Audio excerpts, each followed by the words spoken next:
许大笑摸着脑袋想了想，这个嘛，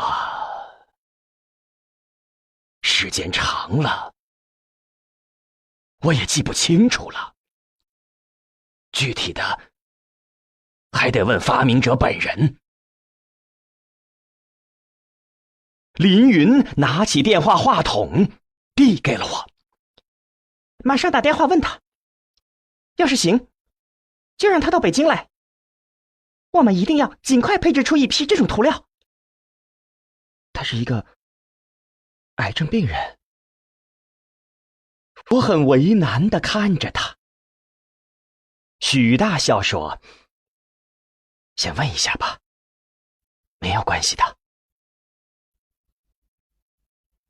我把话筒从林云手中接过来，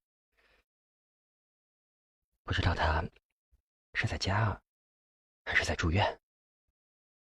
我边说边翻通讯簿，在第1页上找到他家的电话号码。拨通电话后，话筒里传来一个很虚弱的声音：“谁呀？”我说出自己的名字后，那来自远方的声音突然变得兴奋和强健起来。“啊，你好，你好，你现在在哪儿啊？在干什么？”“张教授，我在搞一个国防项目。您的身体现在怎么样了？”“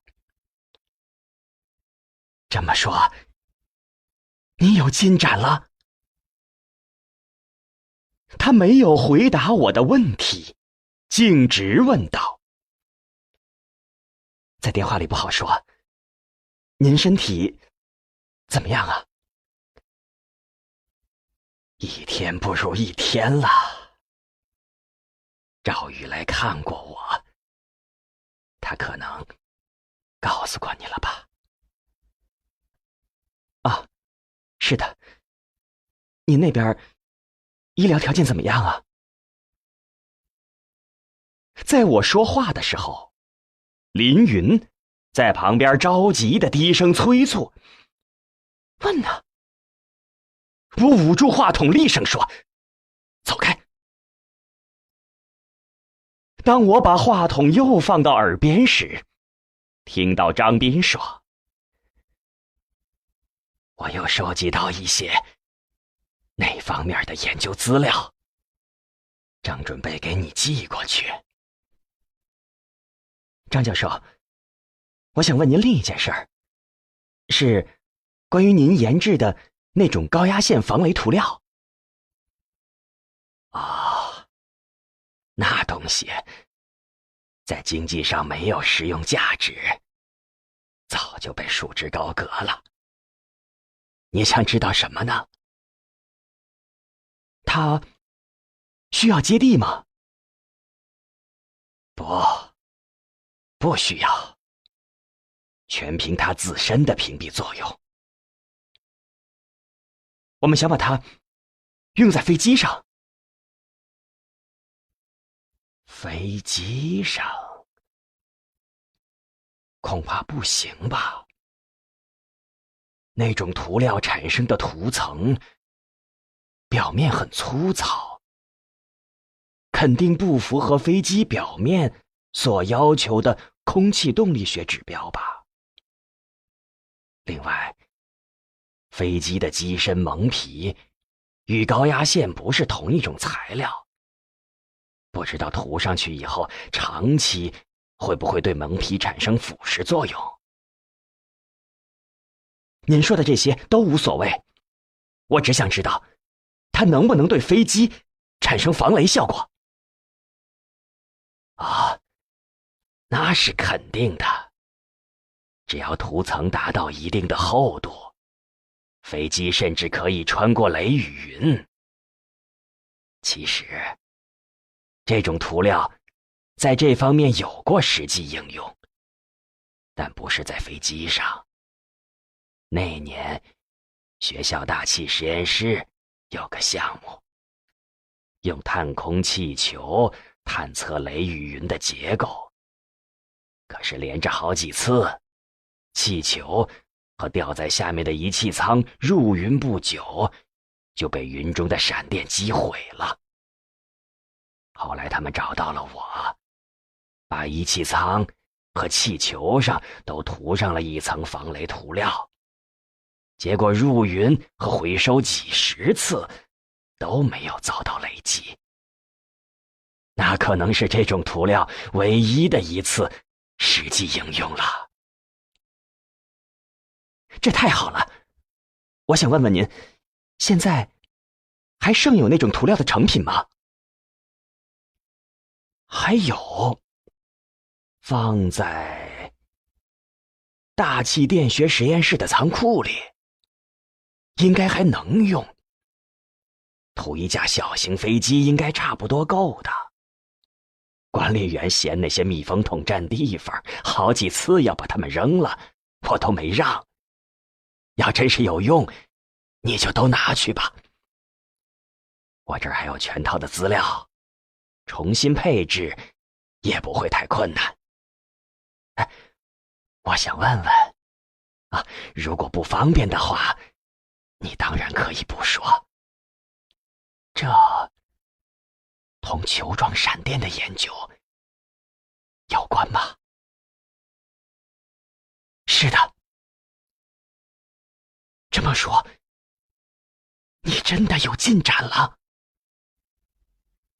张教授，现在不只是我，有很多人在干这件事儿。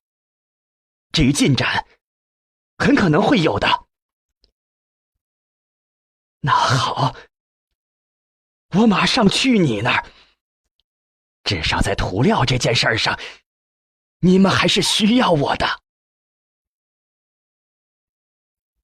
我还没来得及说话，林云就捂住了话筒。他已从中听到了张斌的声音，显然怕我不让他来。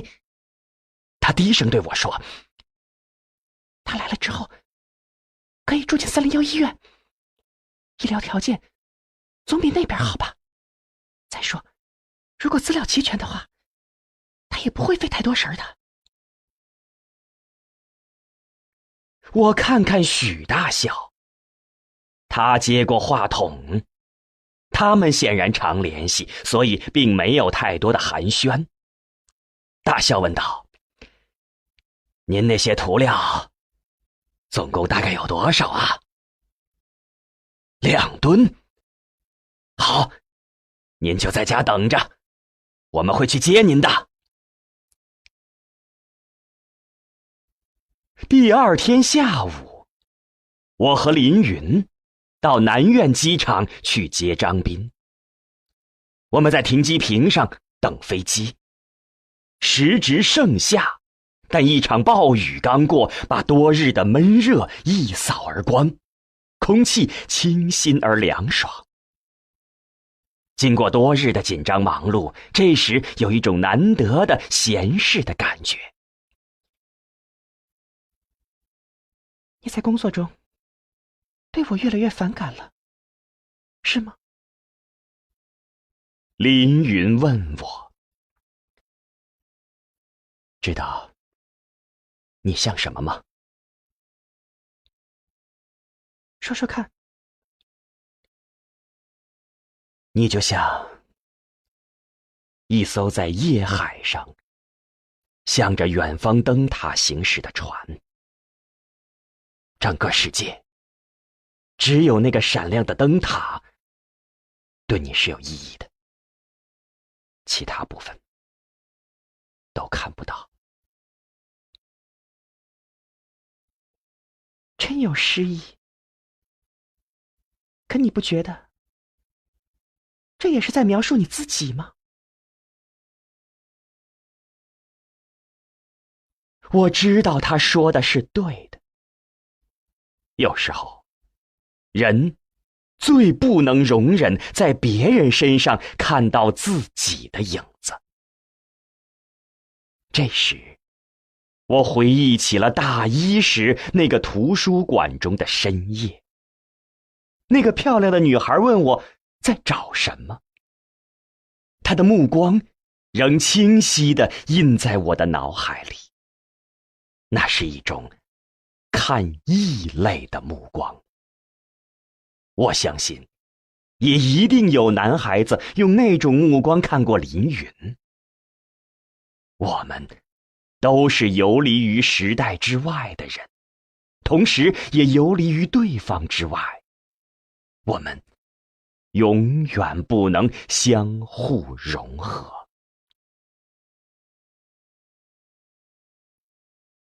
一架小型军用运输机降落了。张斌和接他的2名基地军官一起从机尾门走出来。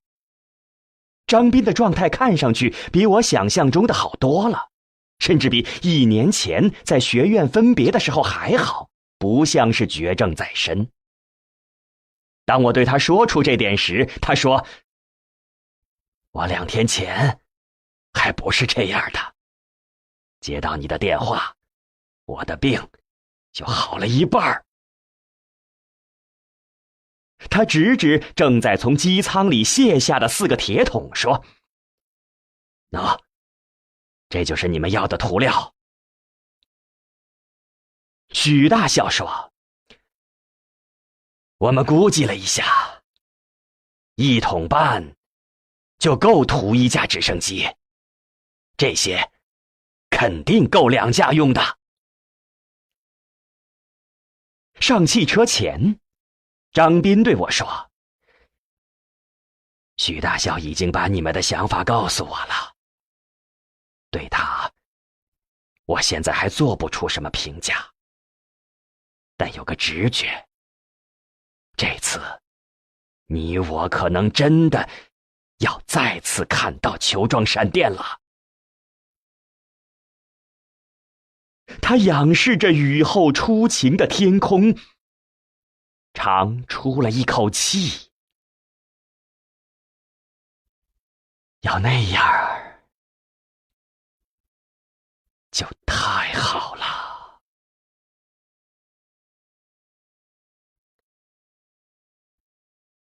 回到基地后，我们连夜对涂料进行了一些简单的测试，发现它对闪电有着十分好的屏蔽作用。然后只用了2个多小时，就给2架直升机的机身涂上了这种黑色的涂料。第2天凌晨，进行第2次飞行放电试验。起飞前，张斌对那名手上缠着绷带的飞行员说：“放心飞吧，小伙子，绝对没有问题的。”一切都很顺利。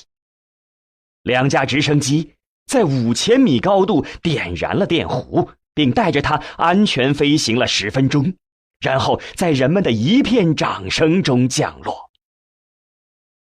在这次飞行中，电弧所覆盖的面积已是3141基地的100倍。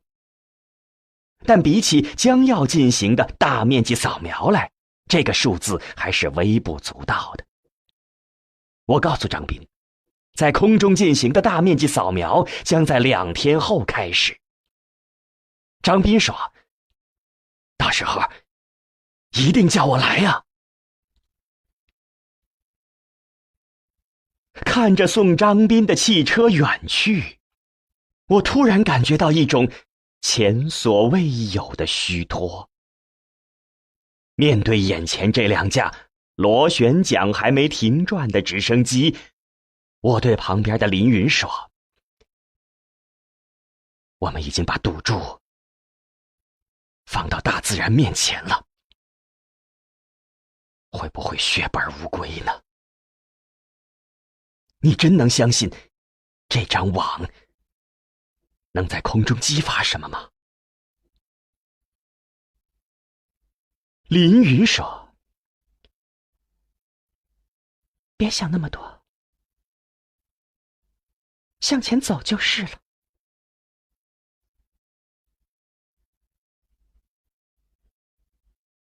球状闪电。2天后的夜晚，第一次扫描开始了。2架直升机在空中横排成一条直线，我和张斌坐在一端的一架里，林云在另一端的一架里。天气很好，夜空中星海灿烂，首都的灯光在远方地平线处若隐若现。2架直升机开始慢慢地相互靠近。林云乘坐的那架，我们刚才还只能凭航标灯辨认它的位置。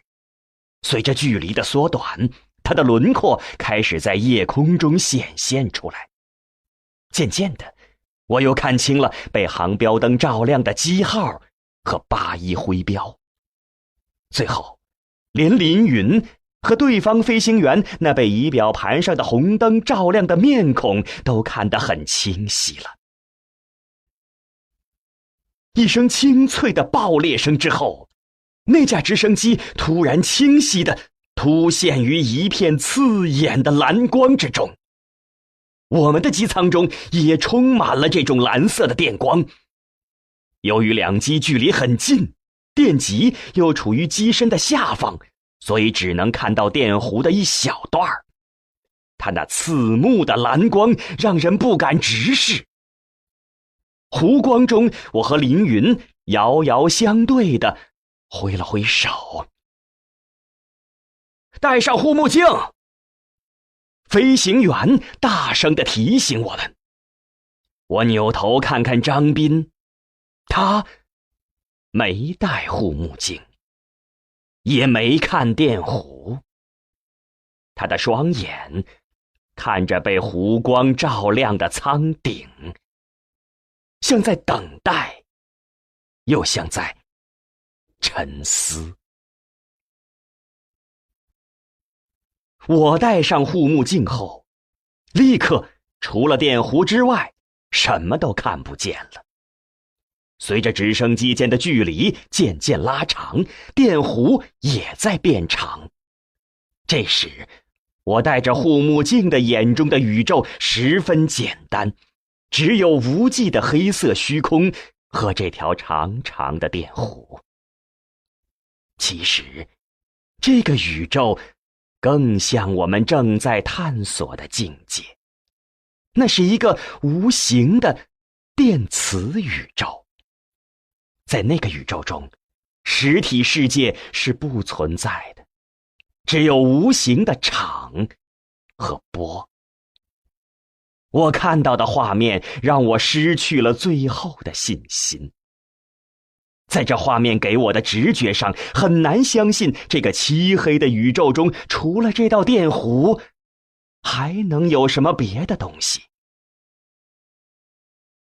为了摆脱这种感觉，我摘下了护目镜，像张斌一样把目光局限在舱内。这被电光照亮的实体世界让我感到舒服一些。100米长的电弧带最后形成了，并开始随着双机编队以越来越快的速度向西飞行。我猜测着，在地面看到这条突然出现在夜空中的长电弧的人，看着它在群星的背景前缓缓移动，会把它当成什么呢？飞行持续了半个小时。这期间，除了飞行员们在无线电中简短的对话，我们都保持着沉默。现在，这条电弧扫过的空间以数千倍于有史以来人工闪电扫过的空间的总和，但什么都没有发生。这时，电弧的亮度渐渐减弱，超导电池中的电能已经快耗尽了。耳机中响起了林云的声音：各机注意，熄灭电弧，相互脱离，返回基地，从他的声音中，我听出了一种对所有人的安慰。我生活中有一个铁打的定律，对某件事，如果你预感到失败，那它肯定失败。当然，还有将近1个月的时间进行这样的空中搜索，但我现在几乎已经预感到了最后的结果。张教授，我们可能错了。我对张斌说，在整个飞行过程中，他一直没看舱外，只是静静地沉思着。不，他说，我现在比任何时候都肯定，你们是对的。我轻轻地叹了口气。唉，对以后1个月的搜索，我其实已不抱什么希望了。张斌看着我说，不用1个月，按照我的直觉，他在今天晚上就应该出现。能否回基地充电后再飞一次？我摇摇头。应该休息了，明天再说吧。张斌喃喃自语，很奇怪，他应该出现的。直觉并不可靠，我说。不，30多年了，我还是第一次有这样的直觉，它是可靠的。这时，耳机中突然响起了一个飞行员的声音：“发现目标，电弧1号机方向，约1/3处。”我和张斌都浑身一震，立刻扶到舷窗上向后望去。就这样，他时隔30年，我时隔13年，再次见到了决定我们一生的球状闪电。